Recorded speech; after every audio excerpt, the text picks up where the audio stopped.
In Australia, a professor is called to the microphone so he can make a speech. He starts with a silly joke, but then he makes a nasty one which leaves everyone in shock. A lady from the committee tries to make him stop, but instead, the professor cuts one of her fingers off. Everyone runs away in panic while the professor picks the finger with a napkin. Soon, the police arrive, and when the professor refuses to cooperate, he gets shot. With his dying breath, the professor tries to reach for his ringing phone to no avail. In Louisiana, Elliot says goodbye to his pregnant girlfriend, Shelby, who he'll be marrying in a few days. Then he goes to work, only to learn that he's getting fired for being too nice with the clients.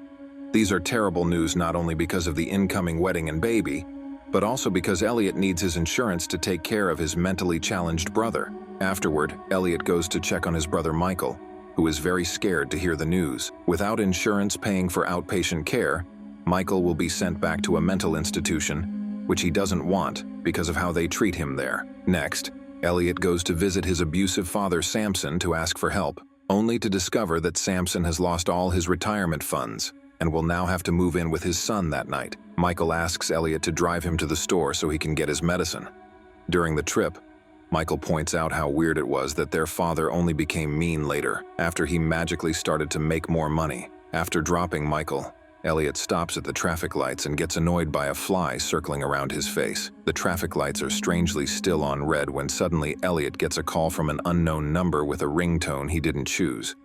A mysterious voice calls him by his full name and announces that Elliot has been selected for a very unique game show that could make him tons of money. When Elliot tries to pass, the voice reveals it knows everything about him. His mom was killed in a car accident when he was 9. He has student loans, credit card debt, and trouble sleeping. The voice even knows there's a fly in the car and tells Elliot to swat it, promising to pay him $1,000 if he's successful.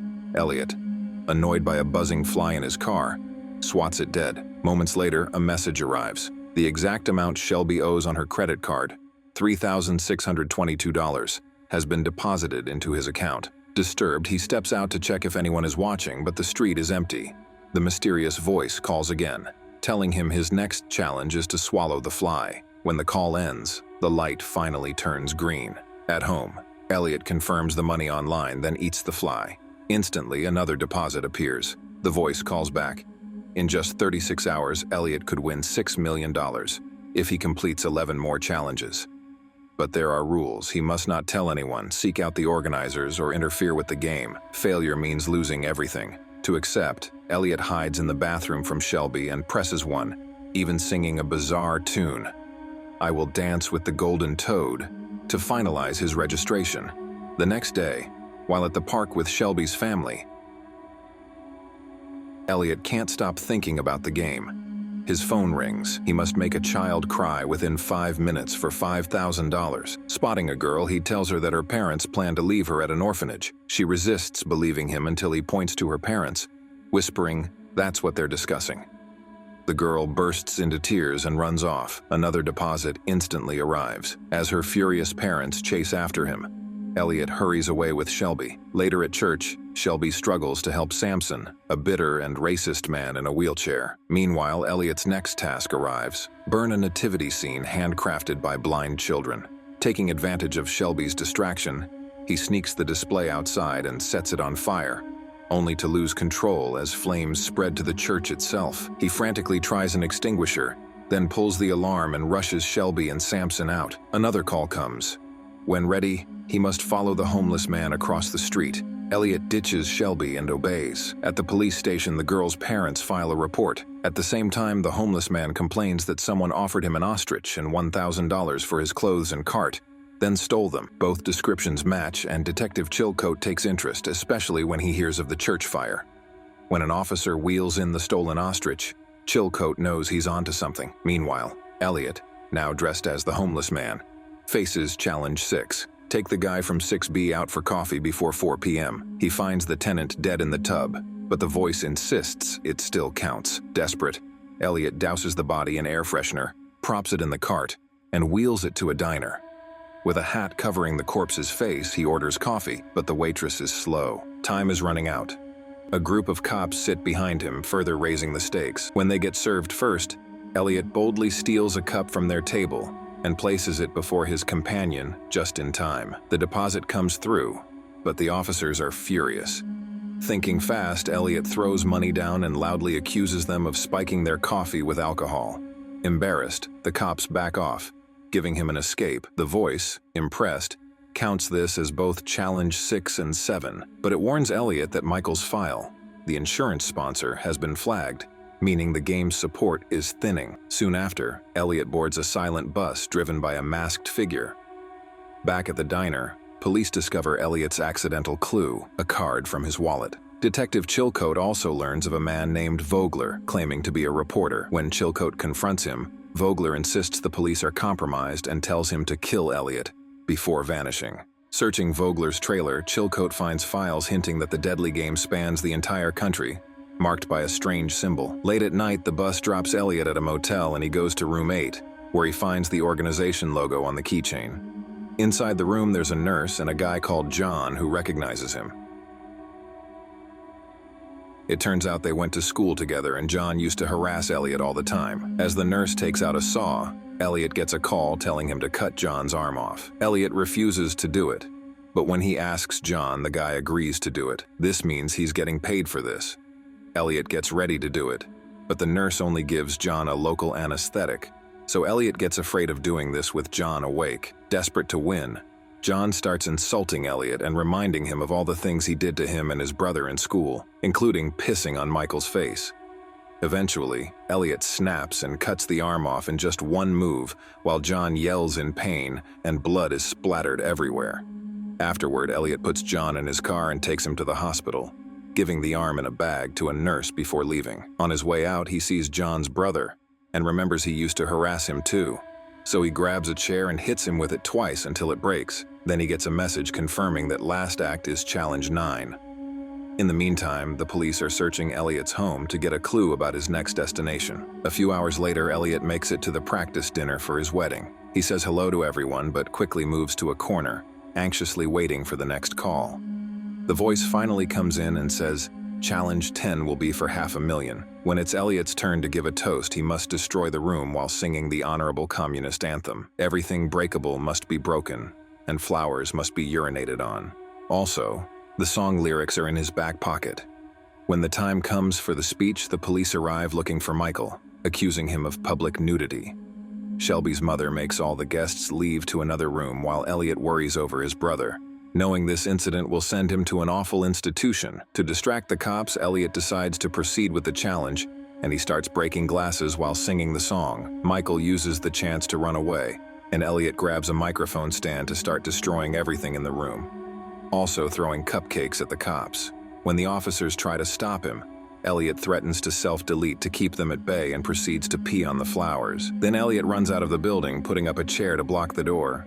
However, the next call tells him that his 11th challenge is to get arrested, so he has no choice but to move the chair and let the cops tackle him. Later at the station, he's interrogated for hours and a cop makes a list of all his crimes. Elliot sees things he didn't do, making him realize someone else is playing the game too. In the main office, Chilcote learns on the news that Vogler's RV was set on fire.